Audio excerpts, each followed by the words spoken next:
All right. So Jorge, I am so happy to speak with you today. Thank you so much for joining us on this culture talk on Mexico. And so you're coming to us from Austin. And so tell us a little bit about yourself and what you do at the restaurant, and how long you've been there, and kind of the history behind it. My name is Jorge Garcia. I'm originally from North Mexico, south of the border of Eagle Pass.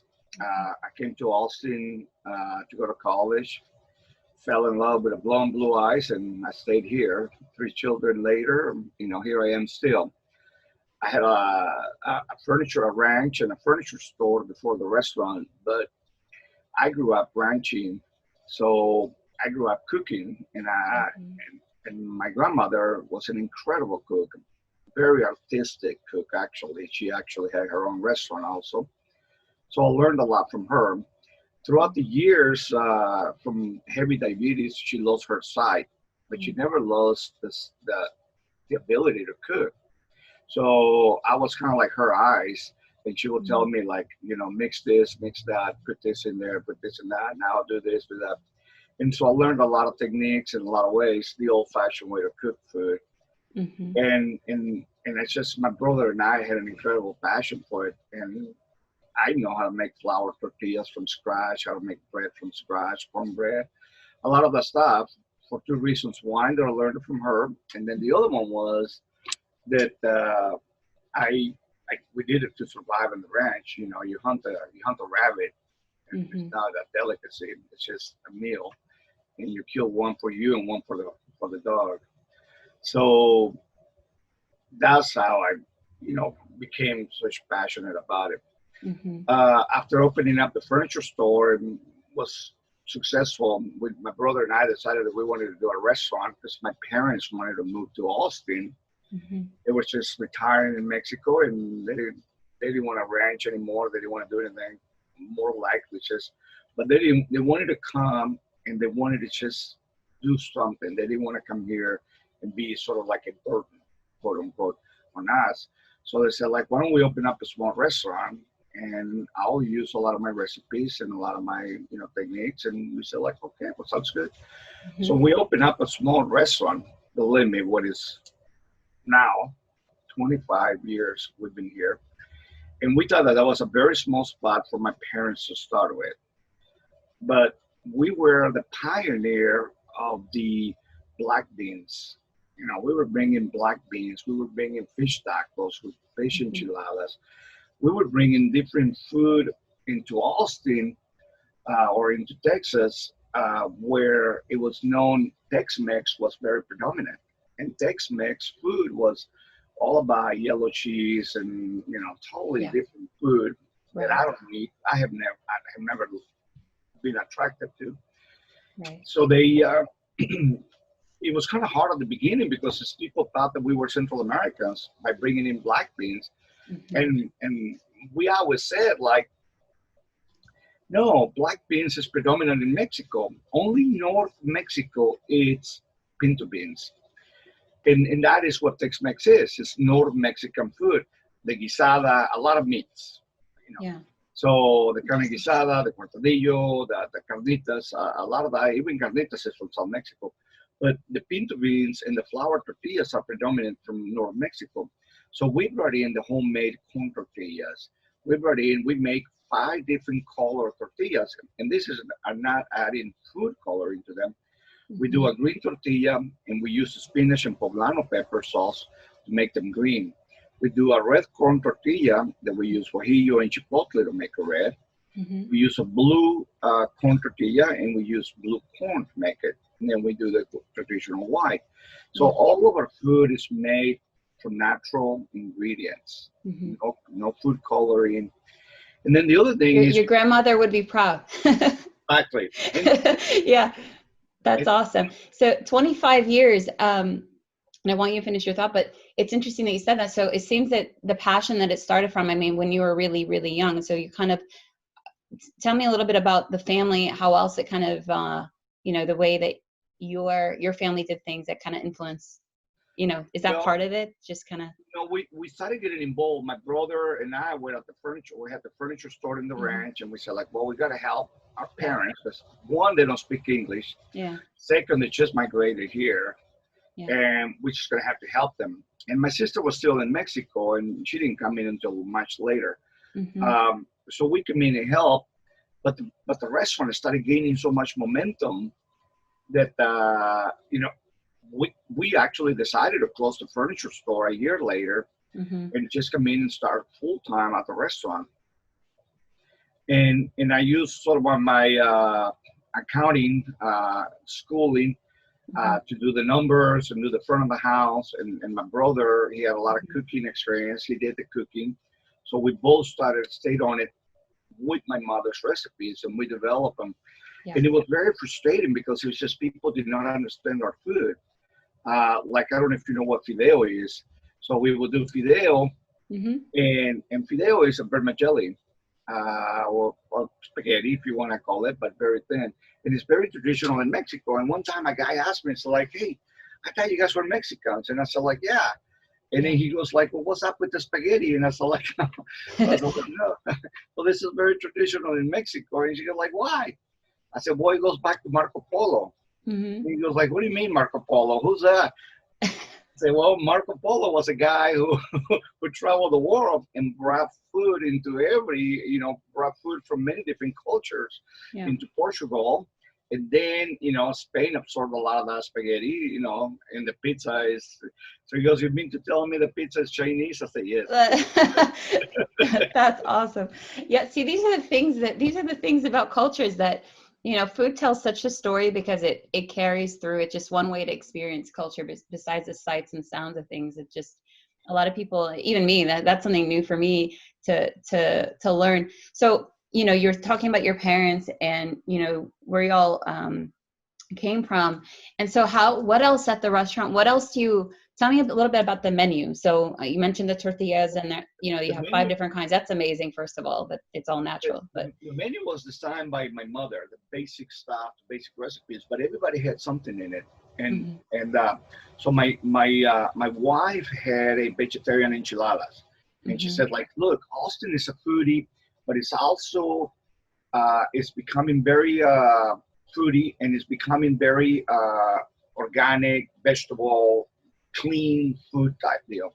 So we Mhm. said like, okay, well, that's a good idea. Why don't we start using some of our already techniques and providing some organic and some vegetarian items. So Mhm. we added a lot of vegetarian aspects to our menu. And like our tamales, when traditionally are pork lard, pork this, pork that, to Yeah. flavor a tamal, we have 4 vegan tamales. We have a bean tamal that is vegan. We have a vegetarian tamal that is vegan. Mhm. We have that is a lot of the stuff that we incorporated into our menu, things that were trendy, Mhm. healthy, right? And it also had a base to my mother's recipes. So another thing that we also allowed to do is, like, I have 2 plates in breakfast. One of them is called the Juju plate, and the other one is called the Ali Mae plate. So Juju is Julie, a great dear friend of mine. She created that plate herself, but it was so good and so healthy, and it's a vegan plate that I decided to put in the menu. And that plate is the #1 plate, and it's been written by Texas Monthly as one of the best breakfast plates in Texas. And then the other one is the Ali Mae. My friend Allison created this plate, and that's the second best breakfast plate that we have right now. So it's not just us, we also let our customers dictate. And we also have a lot of different meals that have been dictated by what people like. Right. Uh, Yeah. No, that's awesome because it's almost like that's part of the hospitality, right? The cultural hospitality is that when someone comes, they're coming into your home essentially. It's a restaurant, and so that shows that you value. They're not just customers. You know what I mean? So you value what it is that's because the food comes from the heart. I completely understand that. It's almost the same way that someone came in to your home, how you would be, and exactly the way yeah. my mother And the reason, if you would have been one of my friends growing up, Mm-hmm. you would have said like, yeah, we used to hang out at the corner. Yeah. And that was my corner. And the reason why that was my corner is because as we were growing up, my mother made lemonade, my mother made sandwiches, my mother had broccoli, and my friends used to call it the tree plant, you know. And because where we grow up, it's desert, so there's no broccoli there. Mm-hmm. So that was part of us being so welcoming, and my mother being so welcoming, that we said like, Yeah. hey, the restaurant business is the best aspect of it. Yeah. My brother came to me and he goes, look, are we going to be, like the first year, he says like, are we going to be able to make it? And I said like, it's very tough. It's been very tough. Yeah. But I think we'll survive. And he goes, what if we turn the restaurant into a Tex-Mex restaurant, since that's what everybody wants? And I said like, no, we grew up with mom's cooking, and mom's cooking is this is what it is. Yeah. So we're going to stick with it, and this is what we're going to do. If Mm-hmm. people don't appreciate mom's cooking, then, we did not fail. It's just that people don't like our food, and that's it, Yeah. But we're not going to change it. This is our food, and this is what we're going to stick with it. And little by little, we started gaining our own customers, the customers that like our food, the customers that like clean, healthy food. Mm-hmm. And then we started trending traditionally. Austin started growing. A lot of families moved from New York, California, Ohio, a lot of families coming into town. Mm-hmm. And now, 25 years later, so then we started doing the graduations, the quinceañeras, the weddings. So we now are in our third generation. So the customers, the little kids were 5 and 6 years old when we first opened up. Now they have kids. Yeah. So now we're doing their marbitzas and their parties, and That's beautiful. So, and that's how you know that you have made it in the restaurant business. It's not because you're making money, it's because your community has supported you 3 generations did. Mm-hmm. And as you continue to do that, then more and more generations will come to you. Yeah. There's a restaurant in Austin that we call the pioneer, probably, of interior Mexican food in the United States, Mm-hmm. Honda San Miguel. And, we always said like, hey, we like to model after them. Mm-hmm. So these people have served 5 generations deep. Mm-hmm. And that's where, and there's another one, Mezze Rancho. In Mezze Rancho, we call it the country club, practically, because it looks like a country club. If you're a member of a country club, then you are, from your grandfather down to, a lot of kids that are going to that country club, and everybody knows each other, right? Right. And that's exactly how you want to become. Mm-hmm. That's how you have transformed a business into a family center. Family, exactly, right. Yeah, and that's just so, absolutely. No, I love that story, and I love how, you've carried through your mom's recipes. You've treated your customers like family. You've found the things that people enjoy. You found your niche. You're 25, almost, like you said, 3 generations. And what are some things, those are really some defining qualities about what makes, Curra's unique, right? And the way that you represent the food that you share with everyone that comes in. So what else about, kind of the presentation or tradition? And you mentioned the quinceañeras that now, that's kind of like, you pop in people's minds like, hey, we've got to go celebrate, there. But what else about kind of the culture kind of you feel comes out through, when people walk in your doors?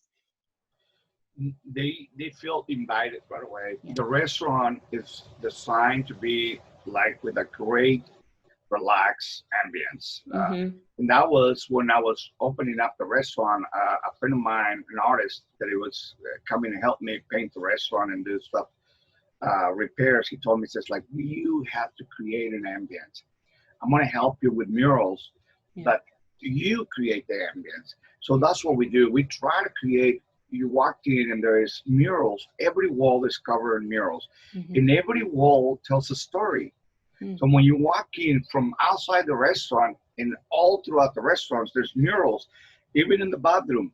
We used to get a lot of graffiti inside the bathrooms. Mm-hmm. And then so I talked to my sister and I said, like, hey, we got to do something about this graffiti tagging. So we hire a graffiti artist to come in and do art in the bathrooms, graffiti style. And since then, it's never been tagged again. A work of art. Oh, it's kind of like the graffiti, all the other graffiti guys said, sort of like respect what has been done. It's like, hey, we don't need to tag this. So we have a mural that tells a lot of the story about Austin, and it is huge. And inside that story, inside the mural, if you remember when Finding Nemo, the whole application, so this restaurant was used for hiding Nemos or emos or whatever they were called throughout the murals. And there's a lot of them still there somewhere. So if you bring your application, I don't know if anybody's still doing it or not, but you can find a lot of them. Curra's has been, our restaurant is designed in a way that makes it very inviting, that actually we have done a lot of commercials here, from shampoos to, the restaurant has been transformed. Last year, in 1 month, we filmed 5 commercials.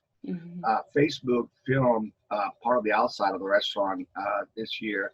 We have murals that come in and go marketing. And then also the fact that we have a lot of people come in and just take pictures and see the restaurant. But then it's the ambience that we have created is very welcoming. And the fact that from my children started here cleaning tables. My girls were buzzers and hostesses. My son was a host. Now he's a bar manager, and he's an assistant manager. So from family to family, right? So it's traditional that in the family-owned business, it's the whole family that is involved, not just one member. Right. Everybody. Yeah. No, that's awesome. I can appreciate that.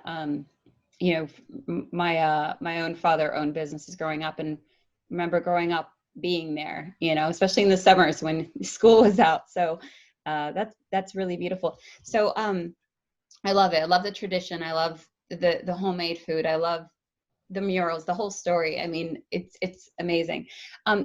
When was the last time? Tell me a little bit about travel. So for those, obviously the amazing thing is that people can experience the full range of the culture and the regional food that you serve by just walking through your doors. But if they were to travel, tell us a little bit about your own travels. Have you been back? Have you, where have you been? What are some of your favorite things to see or do in that region? And what kind of, in addition to that, what kind of spirit or way of life do you feel that whenever you've gone, maybe that lingers with you, that you just, that makes it unique, that maybe you carry through with you here, Well, I do travel a lot. Like yesterday, I went to a restaurant in Corpus City, Texas, and it was highly recommended because I love seafood, and so like go to this restaurant. So it was sort of unique in the way very simple food was done differently, and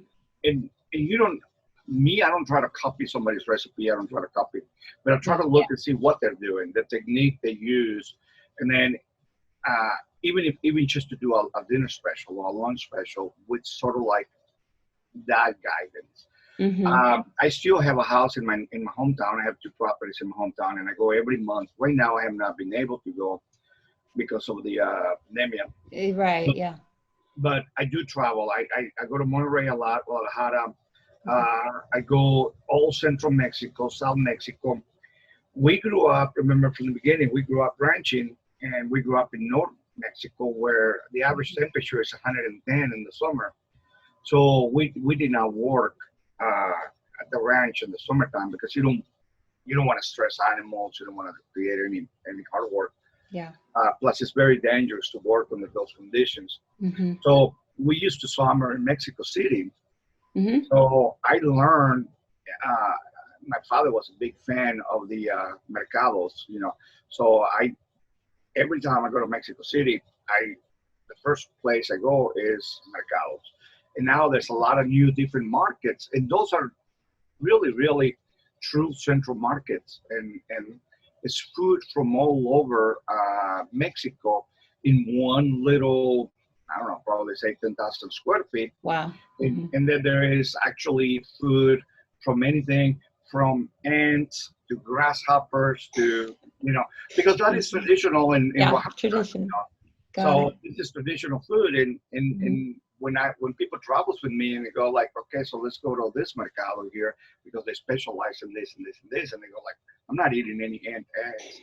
I said, like, you don't have to be. So let's look at them, and then if you want to eat them, then we can eat them, or we can eat all the items, And the food in Mexico is so culture, so depth, so deep in culture, so deep in tradition, that it's just amazing to go to a mercado that specializes in moles, and then there is 100 different moles.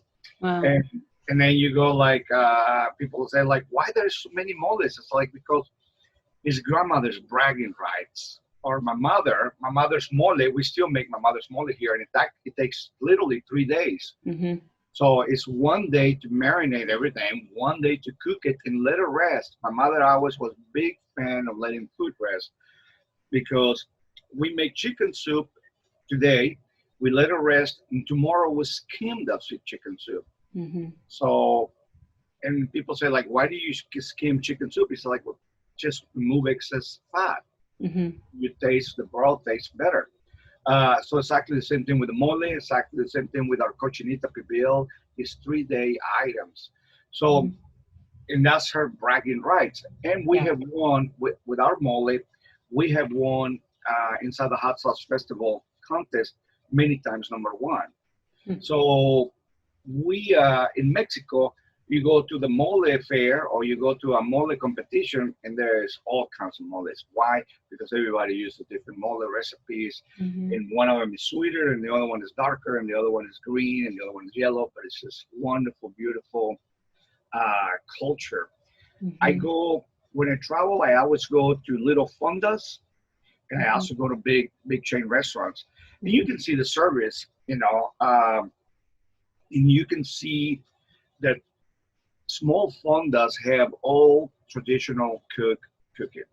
And the new restaurants, Mexico City has exploded with incredible amounts of great Mexican food restaurants, but they're very high end, very, very new style Mexican cuisine, which is still great, but now you can see that everybody in the kitchen is a chef, or went to culinary school, or has a more passion for food than the traditional fonda that only emphasizes or only focuses on one way of cooking. That is the thing that I have learned, and that I open up my horizons. And my brother was one of the ones who told me, so like, we got to open up our horizons and see what is out there, that not just our traditional mother's food, but what is out there that we can do. So with a little bit of our Lebanese influence, we created lamb chops. We created a michote, which is lamb cooked in a agave leaf. But it's not that we created it. It was just already there, but we brought it into the menu. And people say, like, oh my God, where do you get the lamb culture from? And it's like, well, it's just from Lebanese, from Arabics that live in Mexico. And that has put in a lot of, and also from Spain. Also, the Spaniards brought lamb into Mexico. Brought the animals, cattle, horses, chickens, hogs, everything. Right.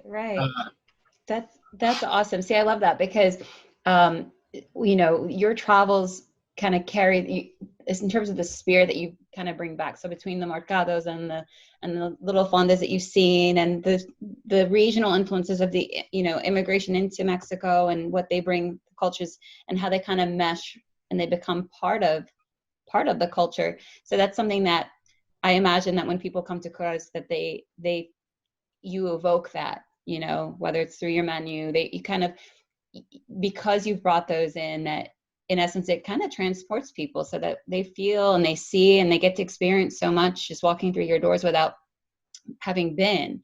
But the hope always is that they walk out thinking like, wow, that was amazing, what a beautiful culture, what beautiful food, what beautiful people, and so that's something that I'm excited to share with this and through the story, is that encouraging people to come and find and learn by coming and dining with you. So I love that. Is there anything else in terms of the senses that you want to add? Sights, sounds, music, anything that I have also traveled Russia, Vienna, Austria, and a lot of the things that I have learned is like I spent a week in Moscow, and so they eat a lot of this beet soup, and then so you grab that item and you say, okay, so I'm gonna do something with beets, and then you chop beets, and one of the things that I do, I let people ask me like, why are you beets so tender?